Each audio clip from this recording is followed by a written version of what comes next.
ناسس نامی ایک یونان کا شخص تھا جو بہت امیر کبیر تھا. وہ نمبر لگتے ہیں نا 8ویں نمبر پہ اور 7ویں نمبر پہ 6 نمبر پہ دنیا کا امیر ترین شخص کون ہے. تو کسی زمانے میں وہ ان نمبروں میں تھا. تو اس کی آنکھوں کے یہ پپوٹے کام کرنا چھوڑ گئے.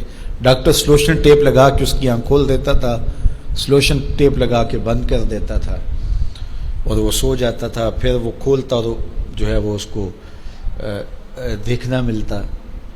تو یہ آٹومیٹک سسٹم خراب ہو گیا. تو کسی نے ناسس سے ایک دن پوچھا کہ تیری زندگی کی سب سے بڑی خواہش کیا ہے؟ یہ جہازوں کے بیڑے تیرے ہیں, یہ اتنے بڑے کاروبار ہیں, تا حد نظر پھیلے ہوئے بنگلے, اتنا کچھ, تو کوئی خواہش رہ گئی ہے؟ اس نے کہا ہاں ایک میری خواہش رہ گئی ہے. تو سننے والے نے کہا کہ کیا؟ کہا کاش کہ اپنی آنکھیں اپنی مرضی سے کھول سکوں, یہ میری خواہش ہے. تو اس نے کہا کہ اگر اس کے لیے تجھے کوئی پیسے لگانے پڑے تو کتنے کو پیسے لگائے گا؟ کہا ساری دولت لگا دوں گا. کاش کہ اپنی آنکھیں تو اپنی مرضی سے کھول سکوں. تو میرے ان دوستوں میں سے کئیوں کو آج یہ احساس ہوا ہوگا کہ یہ بھی کوئی نعمت ہے, اور جو 24 گھنٹے ہمارے ساتھ ہے.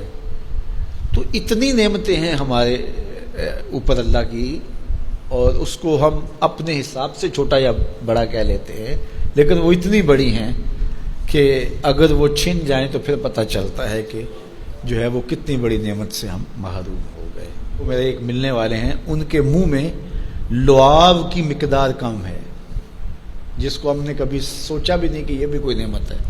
یہ قدرتی گریس ہے جو منہ کو تر رکھتی ہے اور بولنے میں مدد ملتی ہے, اور نظام انہضام کو اس سے بہت زیادہ فائدہ پہنچتا ہے.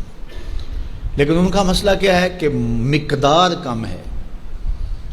تو اب وہ 5-7 منٹ نہیں بول سکتے, بولیں گے تو جو ہے وہ سارا منہ خشک ہو جائے گا. میاں مسئلہ کیا ہے؟ لعاب کم آتا ہے, لعاب کی مقدار تھوڑی ہے. تو کبھی اس کو بھی کسی نے نعمت سمجھا, لیکن یہ کتنی بڑی نعمت ہے. وہ کسی علاقے میں انہوں نے یہ کیا کہ یہ مینڈک نہیں ہوتے, مینڈک, یہ انہوں نے وہاں سے ختم کروا دی, دوائی ایسی ڈالی کہ یہ آواز نکالتے ہیں, یا اس طرح وہ مسئلہ ہوا. تو اب کیا ہوا کہ چاول کی فصل پر ایسی سنڈیاں آ گئیں کہ جس کا کوئی علاج ہی نہیں تھا. تو یہ پانی کے اندر جو مینڈکیں ہوتی ہیں یہ ان حشرات کو کھاتی ہیں جو فصل کے لیے نقصان دہ ہوتی ہیں. تو اب وہ مینڈکیں ڈھونڈتے پھرتے ہیں.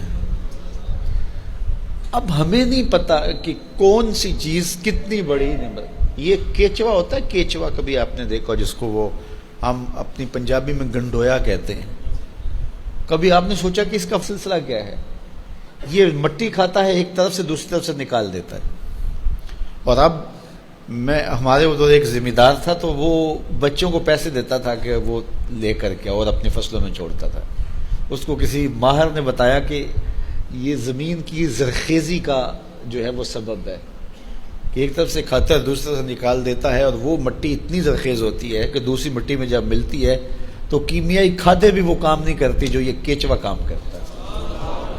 ہمیں پتہ ہی نہیں ہے کہ ہمارے اطراف میں اللہ نے کتنی نعمتیں ہمارے لیے پھیلائی ہوئی ہیں.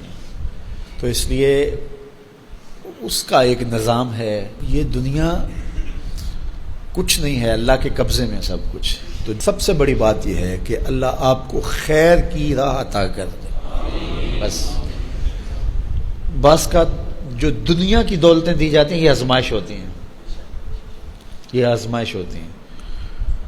تو جو آپ کو کسی سے نیکی کرنے کی توفیق مل جائے, کسی کی مدد کرنے کی توفیق مل جائے, کسی دکھی کے کام آنے کی توفیق مل جائے, کسی کی جان بچانے کی توفیق مل جائے, تو یہ بہت بڑی دولت ہوتی ہے.